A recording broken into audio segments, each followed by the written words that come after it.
Assalamualaikum warahmatullahi wabarakatuh. Perkenalkan, saya Sania Syanan Habibah.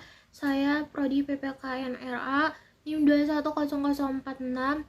Saya akan menjawab soal UAS Pengantar Hukum Indonesia dengan dosen pengampu Bapak Muhammad Romli SHMH. Jadi pertanyaan pertama itu sebutkan dan jelaskan sistematika Berkeley Red Book for Indonesia. Jadi jawabannya itu adalah menurut KUH Perdata BW, hukum perdata dibagi menjadi 4, yaitu buku pertama tentang perorangan, buku kedua tentang benda, buku ketiga tentang perikatan, dan buku keempat tentang pembuktian dan daluarsa. Jadi sistem hukum perdata sama dengan siklus kehidupan manusia. Jadi diatur dalam ilmu pengetahuan hukum perdata. Yang pertama adalah hukum perorangan atau personerah. Jadi hukum ini mulai dari semenjak dia lahir sampai meninggal, bahkan jika hukumnya dihendaki dari saat masih dalam kandungan bisa juga disebut dengan subjek hukum. Yang kedua ada hukum keluarga atau familiarah. Jadi manusia memiliki ketertarikan dengan manusia lain, jadi terbentuklah kekeluargaan. Hukum ini mengatur tentang kekeluargaan antara suami dan istri, kekuasaan orang tua dan anak, perwalian dan pengampuan. Yang ketiga ada hukum harta kekayaan atau famigera. Jadi hukum ini mengatur tentang hubungan manusia dengan benda. Jadi semua benda atau barang yang memiliki nilai ekonomis dan estetis, berwujud atau tidak, diakui dan dilindungi oleh hukum dan dapat dialihkan kepada orang lain. Yang keempat ada hukum waris atau erfrecht. Jadi hukum ini mengatur tentang harta kekayaan seseorang yang sudah meninggal untuk diserahkan kepada ahli waris atau memegang semua kekayaan peninggalan almarhum. Jadi pertanyaan kedua adalah sebutkan dan jelaskan macam-macam bentuk perusahaan. Jadi macam-macam bentuk perusahaan ada 2, yaitu perusahaan tidak berbadan hukum dan perusahaan berbadan hukum. Saya akan menjelaskan perusahaan berbadan hukum dulu. Jadi perusahaan berbadan hukum ada PT, yaitu perseroan terbatas. Yang kedua ada perum, ada perusahaan umum. Yang ketiga koperasi, dan keempat yayasan. Jadi saya akan membahas perusahaan tidak berbadan hukum juga. Jadi perusahaan tidak berbadan hukum ada persekutuan perdata. Jadi perjanjian ini minimal 2 orang atau lebih untuk memasukkan sesuatu inbek berupa investasi, contohnya berupa uang, gedung, aset benda, objek untuk mencari keuntungan pada kedua pihak. Yang kedua ada persekutuan dengan firma. Jadi maksudnya itu persekutuan antara 2 orang atau lebih untuk menjalankan badan usaha di bawah satu nama yang digunakan bersama. Yang ketiga ada persekutuan komanditer atau CV. Jadi bentuk badan usaha berupa persekutuan yang didirikan oleh 2 orang di mana sebagai para anggotanya bertanggung jawab. Yang ketiga, pertanyaan ketiga itu ada jelaskan hak-hak atas tanah tersebut berdasarkan UU nomor 5 tahun 1960 tentang peraturan dasar-dasar pokok-pokok agraria. Yang pertama ada hak milik. Jadi hak milik ini adalah hak turun-temurun terkuat dan terpenuh yang dapat dipunyai orang atas tanah yang berupa tanah. Yang kedua ada hak guna usaha. Jadi hak guna usaha ini hak untuk menguasai tanah yang dikuasai oleh negara guna perusahaan pertanian, perikanan, atau peternakan dalam jangka waktu 35 tahun dan juga bisa diperpanjang. Yang ketiga ada hak guna bangunan.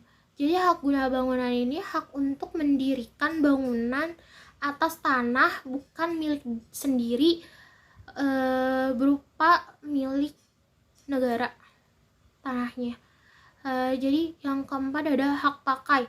Jadi hak pakai ini apa? Hak untuk menggunakan dan atau memungut hasil tanah yang dikuasai oleh negara atau orang lain untuk pengelolaan lahan. Pertanyaan nomor 4 yaitu jelaskan alur hukum acara perdata. Alur perdata yang pertama itu peristiwa perkaranya. Peristiwa perkaranya itu apa? Yaitu prestasi. Yang kedua itu tentang gugatan. Gugatan itu berupa apa? Yang berupa Pak Andi yang menggugat Pak Budi ke Pengadilan Serang tentang prestasi sebesar 1 miliar. Nah, yang ketiga ini apa? Pemeriksaan perkara. Pemeriksaan perkara ini diperiksanya perkara ini ke pengadilan, Pak Budi sebagai tergugat dan Pak Adi sebagai penggugat, apakah bisa dengan jalur mediasi atau tidak. Dan yang keempat ini hasilnya pengadilan. Jadi barulah hakim memberi keputusan apakah Pak Budi diberi sanksi atau dikenakan pasal sesuai dengan perdata.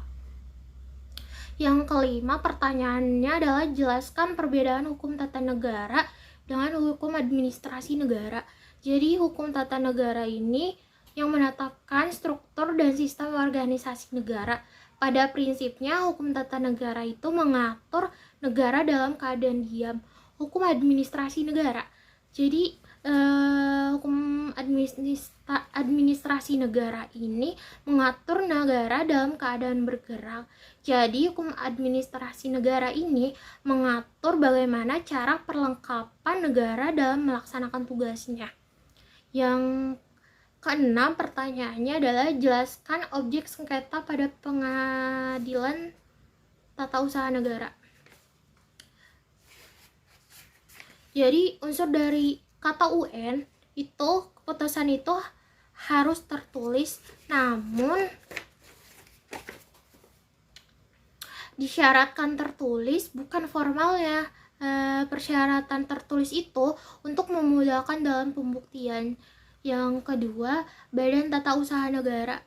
Jadi Badan Tata Usaha Negara mengeluarkan KTUN bersifat eksekutif. Yang ketiga itu tidak melanggar peraturan perundang-undangan yang berlaku. Yang keempat itu adalah bersifat konkret, individual, dan final. Yang pertanyaan nomor 7 itu adalah jelaskan asas-asas hukum internasional. Yang pertama adalah asas pacta sunt servanda, yaitu terikatnya suatu negara terhadap perjanjian internasional yang diakibatkan oleh persetujuan dari negara tersebut untuk mengingatkan diri pada perjanjian internasional. Yang kedua adalah asas bona fides. Jadi itu asas bona fides itu adalah itikad baik. Jadi pihak-pihak yang terlibat di dalamnya memiliki tujuan yang baik untuk membentuk suatu perjanjian internasional. Yang ketiga adalah asas abus de droit. Jadi ini adalah tindakan sewenang-wenang. Pejabat yang tidak sesuai dengan tujuannya di luar lingkungan ketentuan perundang-undangan. Yang keempat adalah asas reciprocity. Jadi itu adalah asas timbal balik yang mengatur bahwa semua pihak yang terlibat melaksanakan hak dan kewajiban yang sama rata. Yang kelima ada asas immunity atau kekebalan. Yang keenam ada asas universal. Jadi asas ini menentukan bahwa negara mana saja dan kapan saja dapat menjalankan yurisdiksinya apabila ada individu yang melakukan kejahatan internasional. Sekian, terima kasih. Wabillahi taufiq walhidayah. Wassalamualaikum warahmatullahi wabarakatuh.